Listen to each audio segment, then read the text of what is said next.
Hello, I'm here to do a quick recap of this. I did a review on it. It's a hat you can get at the Akubra Hattery in New South Wales, Australia.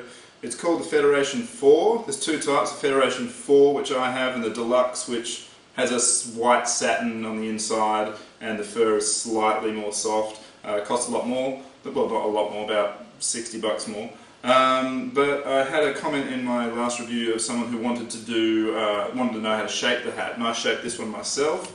Looks pretty good, but I think I'll do a little tutorial on how to shape the hat. As you can see here, it looks pretty good. I had it pretty nice, and now I'm going to undo all that good work and show you how I did it. So, to the ironing board. Okay, so I'm just going to iron out the brim, as you can see here, and then we'll knock out the bash, which is that line there, and the two dents in the front. The hat can come shaped, I believe. They will shape it if you request, but I just got mine neutral and I shaped it in store, as I said in the last tutorial. But yeah, a lot of people will just get it online and they'll get it with no shape in it. So you wouldn't have to do this step initially. What I'm doing, I'm undoing that work. What you see me putting over the felt there is just like a really just cheap piece of dishcloth or something that's going to protect the felt from the iron, and then you just run an iron with a lot of steam over it to heat up I guess it's a lacquer in the fur felt that sort of just adds a bit of stiffness.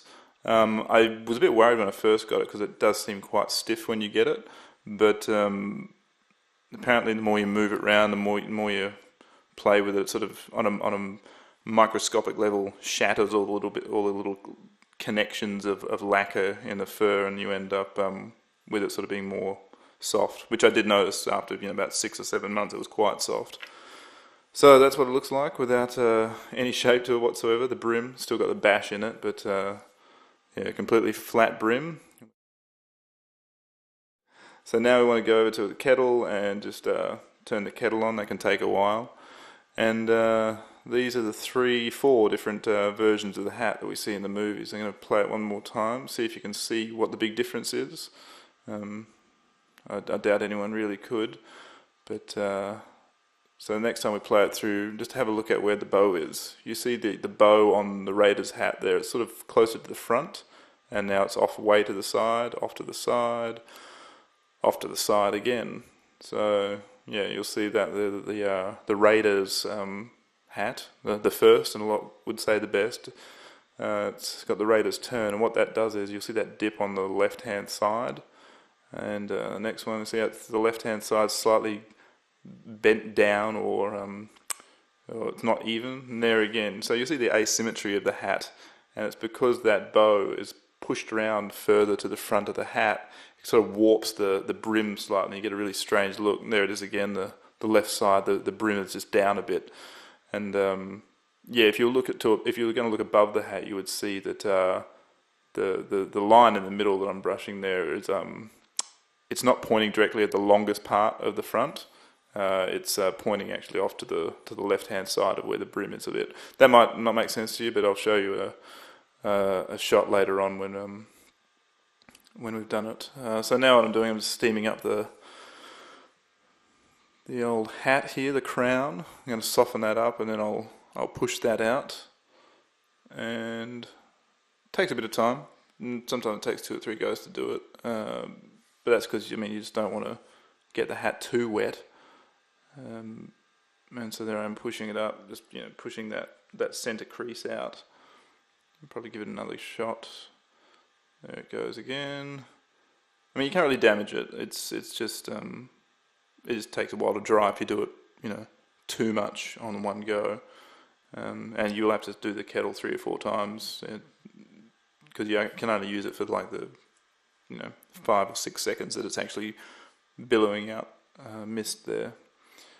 So there I'm just running it over the bash again, those 2 dents in the front of the hat, and pushing them out and pushing the crown up. And in a second you will see what the hat looks like, pretty much what it looks like when you get it unshaped from the store. So it has no shape, flat brim, looks quite far removed from an Indiana Jones hat, to be honest. So let's put it down in a second. Oh yeah, just going to round out the crown a bit more, just to make sure there's no little dents left over. And then we'll put it down. And then after you see me put it down, what I do is I get 2 pieces of sticky tape and I run them along. There it is, there's the hat, with pretty much no shape to it whatsoever. So what you don't see now is I wanted to get the crease right, so I got 2 pieces of sticky tape and I put them at if you had the hat facing forward, they go from the back right hand corner to the front left hand corner, so it's on a diagonal, because that's what this whole Raiders turn thing is that I was going on about before when I was showing you those pictures of the Raiders of the Lost Ark hat compared to the other 3 hats in the 3 following movies. So you see there, I just basically pushed my thumbs into the center gently after steaming it and then ran it down the line. And even though it doesn't look like it, that hat's facing almost forward, even though that line is not forward. And I'll show you in a second here. See, the line's facing forward, but the hat's pointing off to the right, and yeah.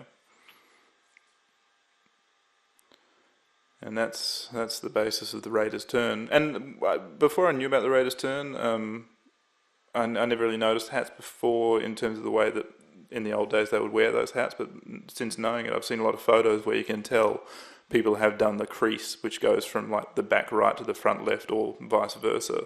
And it really does give hats a sort of a tilt or an angle, and yeah, it makes them look interesting. And yeah, they definitely did that on the Raiders of the Lost Ark fedora, but not on any others. I'm not sure why, but there's a whole story about what happened to the hats and why all their slight differences, and I'll talk about that in just a second. But so yeah, after getting that line the way I wanted it, then that sort of gives you a point to pinch the front from. So you just heat up the front there with the steam and give it a good pinch. And I'm sort of going for that Raiders of the Lost Ark look hat, and that hat out of all of the 4 hats has the tightest pinch. It goes a very tight pinch at the top and goes all the way down to the bottom. Some of them barely have a bash at all in them in other movies, but yeah, Raiders of the Lost Ark, I mean, that's the original hat, right? Even though Temple of Doom is meant to be a prequel, so therefore that would be the original hat. This was the first hat in the series of movies when it came out. This was one that set the benchmark. So yeah, that's done the bash, and now we're just going to curl up the sides a little bit. You can steam it and then do this, but I find it's just easier just to sort of roll it around and just slightly influence it, as opposed to really go for a big steamed bend. I had that in my last hat, and it did look good, but it's then looking back on all the movies, it just didn't look quite right. It was too curled, almost looked like a cowboy hat.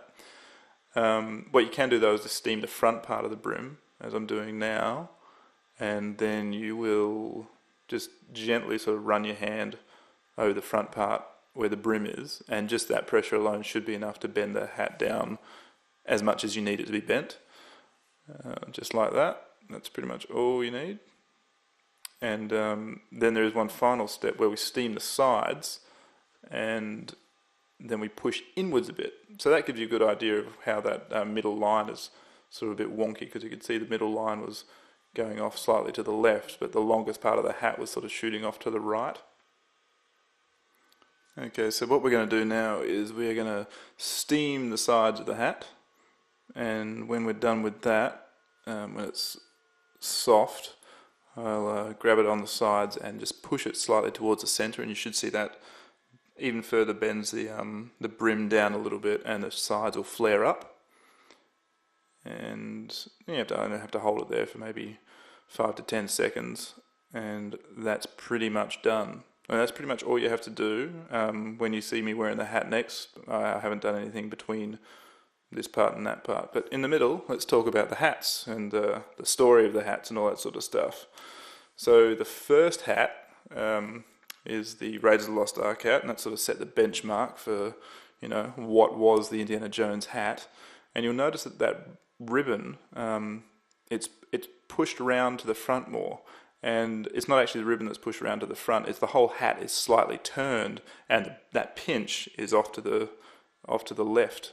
And you can see there it sort of gives it an asymmetrical look. It dips down on the left-hand side when you're looking at Indiana Jones. If you're wearing the hat, it's dipped down on the right-hand side.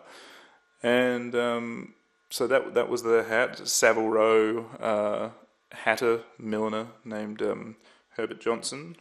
And it's called The Poet Fedora. And the next movie we had Temple of Doom, and the hat tapers a little bit, and there are some slight differences, but the thing I noticed the most is that the crown isn't quite as tall. A lot of people go on about the tapering of the crown, how it sort of more looks like a triangle, and I mean it does ever so slightly, but not as much as people go on about. There it is again, you can see the crown isn't quite as tall. That shot, he's got his head back.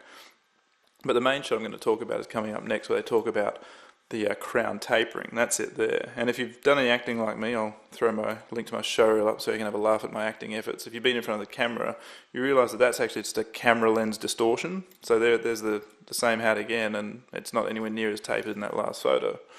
So now we've moved on to the Last Crusade there.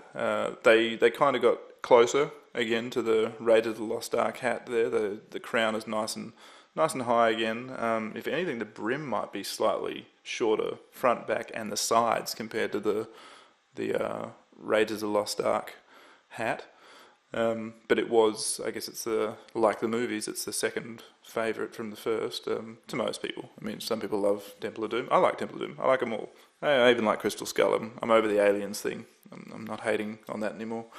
Okay, so there's another shot of the hat from The Last Crusade. But yeah, notice there's very little bash. They really did. They went light on all the bashes ever since Raiders of the Lost Ark. I'm not sure why I like the bash. Oh my god, it's tapered again, but it's the Last Crusade. Well, again, that's a lens distortion. That's not the actual hat tapering heavily. But it's the same effect, and I put that in there just to highlight that, even though people say that the Temple of Doom hat sees like that, it's all tapered. It's just lens distortion. It's an exaggeration of how different the hat is. It's not, the hats aren't that different. And then we're on to the Crystal Skull. Now this one is actually technically different, most different from all the other hats, because it's made out of beaver felt. The other ones were rabbit fur felt. And cool story behind this is Adam Savage from Mythbusters likes to go on about how a friend of his trained himself how to create hats because he liked the Indiana Jones hat so much, but noticed the differences in all the films. And he wanted to get a hat that was as close to Raiders of the Lost Ark as he could, and he couldn't find one because he noticed all these differences and all that sort of stuff, and the Raiders turn, and no one was doing the bash right. So he learned how to make the hats, and got very, very detailed, and ended up making them for money, as Indiana Jones copy hats. And then when the Kingdom of the Crystal Skull came out, and they put out a call for milliners, to do a quote on making the hat, this guy actually he won the job. So he went from being just a fanboy Indiana Jones hat maker to actually making the hat for the Crystal Skull, which is a pretty cool story. On another side note, there is the other hat that Indiana Jones wears usually when he's in transit, when he's a bit more classy, and they call that the Grey Clipper. And it's exactly the same make and model of hat. It's just grey with a dark charcoal sweatband as opposed to a sable hat with a brown. And there it is there. But one thing I noticed, which I could be wrong, but I don't think I am. I think the Germans in Cairo chasing Indiana Jones are also wearing Herbert Johnson poet fedoras. There you go, just with a different shape to them. That one's got absolutely no bash whatsoever, and there's another one. Now, could be wrong. There might be a different model of hat slightly, but they're pretty close. And so there's me with the hat. As you'll notice, the ribbon's pushed around to the front more. That's what it looks on its side. This is, for my money, the closest you're going to get to the Indiana Jones Raiders of the Lost Ark look. Once again, this is an Akubra Federation 4, and with the magic of video editing, let's see if I can edit this. There you go, Indiana Jones with the hat, and then back to me. I mean, it's pretty close. Yeah, I mean, he's got his hat pushed slightly back, so even that looks like it's tapering more than this hat. But yeah, Akubra Federation 4. This isn't the deluxe, but honestly, no one will be able to tell whether it's the deluxe or not. It's more of a comfort wearing thing you notice when you've got the deluxe. The fur is slightly more soft, I believe, but it's still lacquered, so it's still quite firm. And it's got white satin lining on the inside, like the Indiana Jones hat, and the sweatband is slightly deeper. So there's three things that are slightly different about the hat, but visually to look at, they are absolutely identical. You would not know the difference. It's a very durable hat. I've worn mine in the rain and everything. I mean, you can play with it, you can move it around, you can beat it up a little bit, make it look worn. You can, knock the bash out of it. If you sit on it, don't worry, it's not broken. You just push it back into shape. There's me giving it a good beat up, and then putting the crease back in, putting the bash in, and there you go. For 165 Australian, it's even less American. It's not a bad likeness. Alright, hope you like the video. Thanks, bye.